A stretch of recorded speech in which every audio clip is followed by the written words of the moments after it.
Mythes et légendes.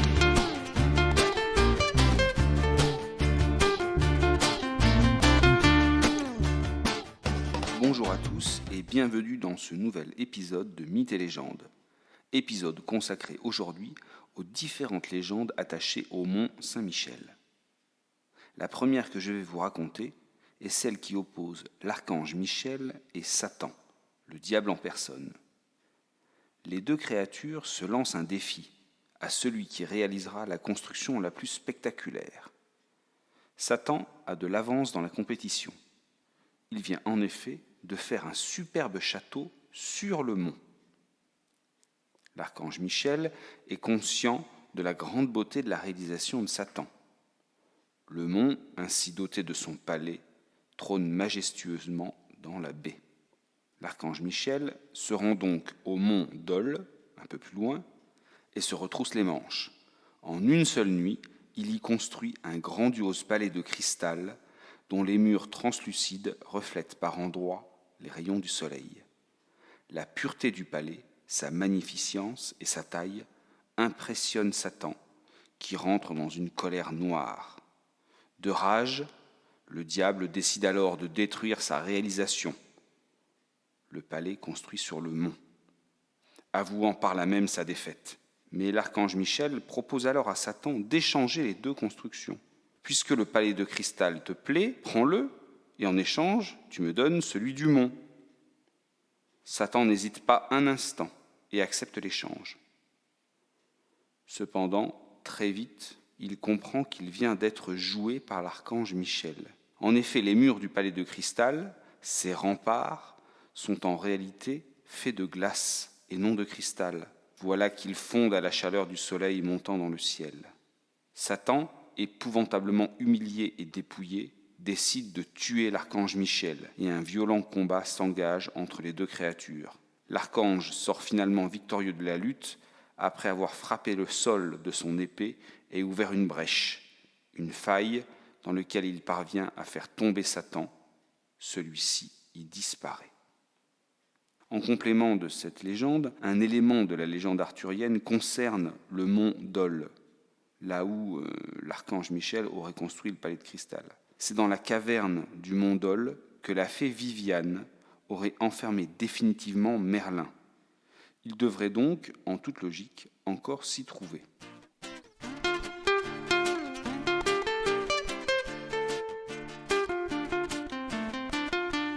Une autre légende concernant le mont Saint-Michel est pleine d'enseignements, celle de l'âne et du loup.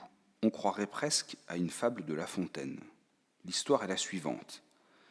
Il y a fort longtemps, avant qu'un monastère n'accueille sur le mont Saint-Michel une large communauté de moines, vivaient là des ermites, des anachorètes, c'est-à-dire des moines qui désiraient vivre à la dure, priant Dieu en un lieu isolé.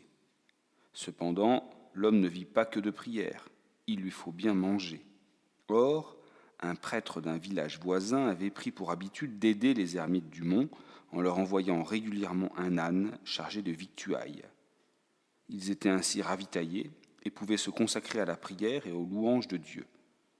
Mais voilà qu'un jour, l'âne, qui faisait le chemin seul, rencontra un loup.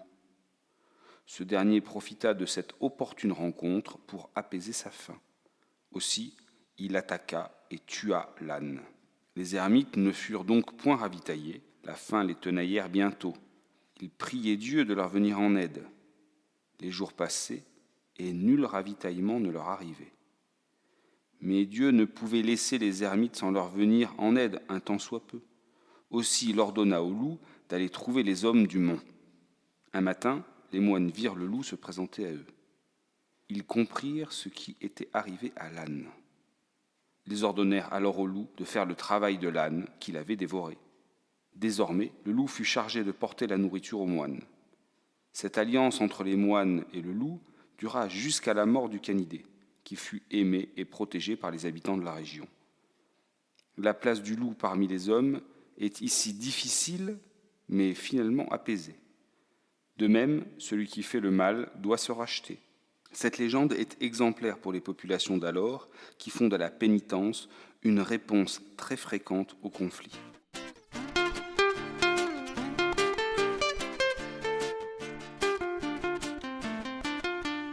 je vais vous conter une troisième légende concernant le mont et son archange protecteur, Michel. La scène se passe en 708, soit à la fin de la période mérovingienne. Sur le mont ne vivent toujours que des ermites dispersés. Une nuit, l'archange Michel rend visite à l'évêque du secteur, un certain Aubert d'Avranches. Et dans son sommeil, l'archange ordonne à l'évêque de construire une chapelle sur le mont. Au réveil, alors que le soleil se lève, Aubert se souvient bien de son rêve, mais ne lui accorde pas plus d'importance que cela. Autrement dit, Aubert ne lance pas les travaux demandés par l'archange. L'archange Michel décide donc de revenir visiter Aubert afin de lui donner à nouveau la consigne. Mais Aubert doute toujours de la réalité de ses visites. À chaque fois qu'il se réveille, il fait mine de ne pas avoir à obéir. L'archange Michel s'impatiente. Aubert ne fait pas construire la chapelle. L'archange décide donc de rendre sa visite bien réelle dans la vie de l'évêque. Ainsi, une nuit, il s'approche d'Aubert, celui-ci dort à point fermé, puis pose son doigt sur le front de l'évêque. Au réveil, Aubert a un trou au milieu du front, trou qu'il conserve toute sa vie. Autant vous dire qu'il se décide à lancer les travaux de construction de la chapelle sur le mont. On peut voir aujourd'hui encore le crâne troué de saint Aubert. Il est conservé dans l'église Saint-Gervais d'Avranches. J'espère que ces trois légendes vous ont plu et que la prochaine fois que vous visiterez le Mont Saint-Michel et sa région, elles vous accompagneront. À bientôt pour de nouvelles légendes.